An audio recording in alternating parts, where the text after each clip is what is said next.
Hi everyone, my name is Rove. Hi, Rove. I've been a Fremantle supporter since 1994 and I'm nervous about finals.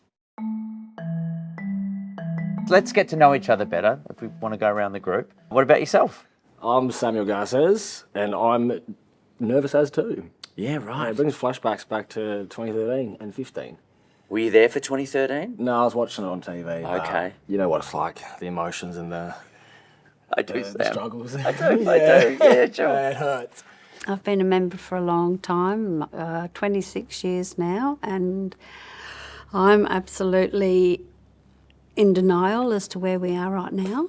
I can't quite cope with the thought that we could go into a final because it's just everything starts to go to tense, and I think I'm here today for that reason. So Julie, you're feeling very stressed about the idea of success. Absolutely, Okay. because it hasn't been in our DNA really No. as the team, as the club. So it would be amazing if that does happen. I'm not sure where I'm going to be. If it does, is this the problem? That we it's all if. We just can't bring ourselves to say it. I think we need to see it first. Yeah. All right. It's been a journey, and like a bad relationship, you just keep coming back to it. It's you want to dare to dream, you want to know what it feels like, but it's just letting go of the fear. What's the fear for you? The fear. Really deep The down. fear is being hurt, Rove. Yeah. Last year, I don't know if anyone was at the Gold Coast game, but that was the heart was ripped out, and a numbness that.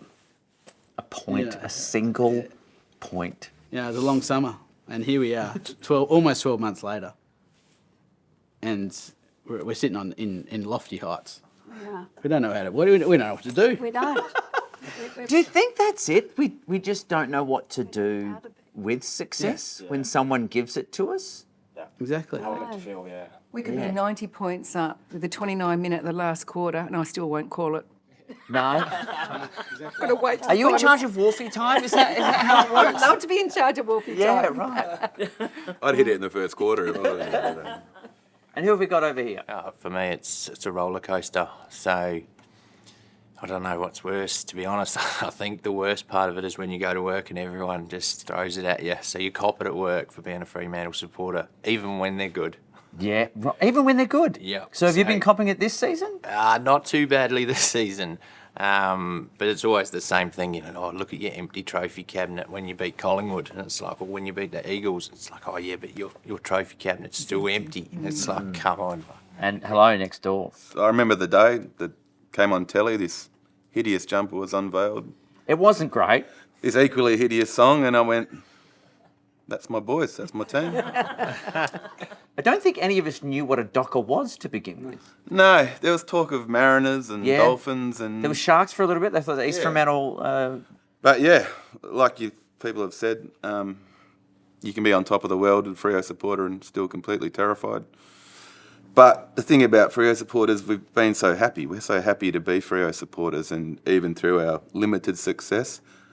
So when we're in a situation like this, Christ knows what to do. I mean, I was there at 2013. It was started as the best day of my life and ended as the worst day of my life. And never watched a replay. Never want to see a replay. Sometimes wake up at night and there was this swirly breeze that day. It was swirling. The rubbish was drifting around, and they just had to kick it low, like Gunston. Anyway, I'm good with it. It's good. It's good to say it out loud. Yeah, it's good, And hello here. Hi, I'm Manny Shea. I'm a Foundation Key Club member. Oh, wow, thank Sirens you. member. Born in East Fremantle and I bleed purple blood. But I have that fear. I'm trying not to cry, actually. Oh, man. I have that amazing fear. We're going to get so close, so close.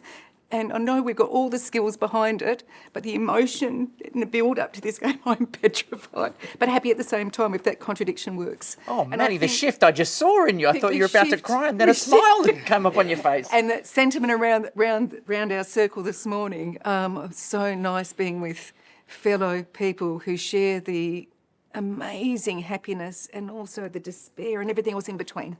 But So, this is our year. as one of the people in charge of the banners, is there a chance, should we get anywhere close to the pointy end of finals, you have up your sleeve a banner that the team runs out to that just says, please, dear God, please? I'm not in charge of the banner. I'm a banner maker. Steve's been doing that for coming up 30 years, Steve and his wife Sue. The slogan's determined by the club. And they send it through. We can put suggestions forward. And I do like your suggestion, right? Just on the back. You know, there's usually a two-side now. Yeah, but that's determined by the club. And they also, once we've laid out all the lettering, Steve takes a photo and sends it to the club so we don't look like Collingwood with any spelling mistakes. It's checked and checked and checked and checked. And no spelling mistakes and teeth. And teeth makes a difference, yeah. You can imagine how yeah. their cheer squad struggles with it. Oh, just quickly, I'm RJ, and I'm cheer squad, Sirens, AFLW, 25 years this year. I know that I can't have been a foundation member because I was born in New South Wales and came over here from Victoria. I had a few years in Melbourne where I was a St Kilda supporter. So not that different. No, well, absolutely, you know. But I guess that, you know, the thing about the Dockers and St Kilda, that, you know, battling teams, underdog teams, and I couldn't, you know, come here and I'm like, oh, which team would you go for? Well, you know, the ones with the silver spoon in their mouths, or the Port, you know, crew who battle for everything. And I guess that's just couldn't have been a different answer for me. Here's a question. Is that part of our problem, is that we are the underdog team? That's what we've always prided ourselves on. Yeah. If we aren't that anymore because we have a premiership cup, is that the struggle? It probably is an identity struggle, isn't it? Because, you know, how do you go from dockery and, you know, snatching defeat from the jaws of victory to being, you know, the champion club? Well, that's what we're here for, I suppose. I've had a thought. Yeah. Maybe if we do win the flag, we fold the club. Because it can't.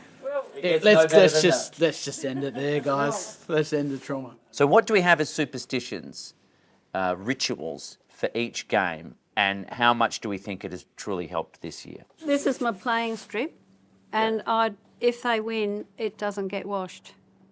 How reeky is that right now? It's pretty. Is it pretty moulding? heavy. I have wiped the front a bit. You know, you've wiped it at sometimes least. been a bit of sauce or that, but I just Butter chicken. Or coffee. Yeah, butter chicken. Well, let's talk about some positives. What's been a highlight for the season this year? Apart from the season as a whole, which has been amazing, have you got any particular highlights? I've had this strange feeling, which I've never had with Freo before this season, is that when a game is tough and you are down by 3 or 4 goals, the sinking feeling isn't instant and as devastating as normal. There is this strange feeling in my bones that we could come back and do it, and we have been.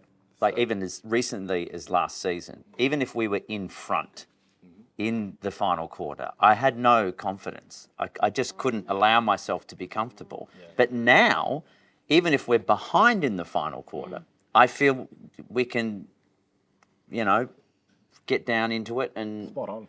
fire up some Morphe time and we'll be good to go. Yeah, I just feel like the third and fourth quarter, we know what needs to be done, and we just execute it, you know, as opposed to like other years, where we just let it go, I guess. So it's great. I think we've actually got the idea of how to win. We've got that. With this team this year, we know how to win. So then how do we as supporters learn from that about how to win and how we should feel good about that? Because they're doing it. They've got confidence in themselves. They've got why highly can't paid we? sports psychologists. Not discrediting you at all, Rove. But, I feel my emotion needs strength and conditioning. yeah. Even, you know, I feel if J-Lo and Moose are standing on the podium and they're about to hoist the cup, I'd still be like, oh, it's not in the bag yet.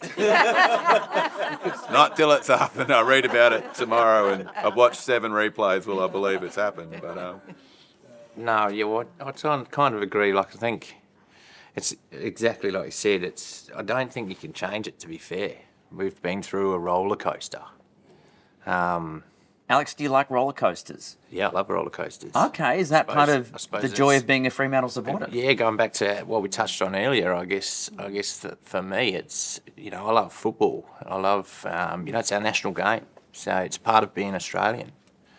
So like, I want my kids to, have that feeling and that rush when you take them to a game at home. That's actually one of my rituals. Is we'll always park up or get dropped off at the Madagarrett Bridge. And that atmosphere, as soon as you start walking over the bridge, that's when you're turned on. You're like, wow, here we go. Everyone's walking in. It's a big event for the day. And then if you've got enough time, you duck in and get a beer at the campfield and set the scene. And then once you get into that stadium, it changes again and it's another lift. Well, It's there's a game lot on. of talk this year too that we are the best supporters in the league, and I think it's true because of the resilience and what we've been through. 100%. And no matter what's happened, we've always turned out and been who we are. So That Sydney game, we come out and looked half time, it looked like we were done for. And that's when it all sunk in. It's like, here we go. Now we're going back down to where we were. But then get to third quarter, we're still down. But then we come out in the fourth quarter and we absolutely steamroll and embarrass them. That's insane. So to me, that 70-point turnaround, that shows that everything that needs to be there is there. And that's what you need. But you need that for 4 quarters, I think. I love hearing that enthusiasm start to bubble up. What started with, here's where we could have problems and here's where I was concerned. Suddenly, once again, your roller coaster metaphor, and suddenly you're back up by the end of it. Well, I guess that's part of supporting Fremantle. How are you feeling now? How are you feeling now as we kick into finals? Are you feeling like you are able to embrace the idea that this could be it? Yes. Absolutely. Yes. Have you had any thought of what? I appreciate it and I respect it. How do you think it will be afterwards? What, after Have you had the a- last Saturday in September? Yes. Have you even let yourself imagine what you would do? Well, I'll be in hospital, Yeah, of course. and I probably will be in the ICU, I think. Well, it won't matter because the club's shut down now anyway. Billy should close the club. Billy said that's it. Yeah. That's it. But I'll still be in hospital if they actually did hold that cup up. I am excited, but I'm also extremely nervous. So you fluctuate. You summed it up beautifully. You do go up and down on that roller coaster. But one thing what I've liked about the rare occasions when we do get positive media is that they've said we're not a team of arrogant players. An amazing team this year.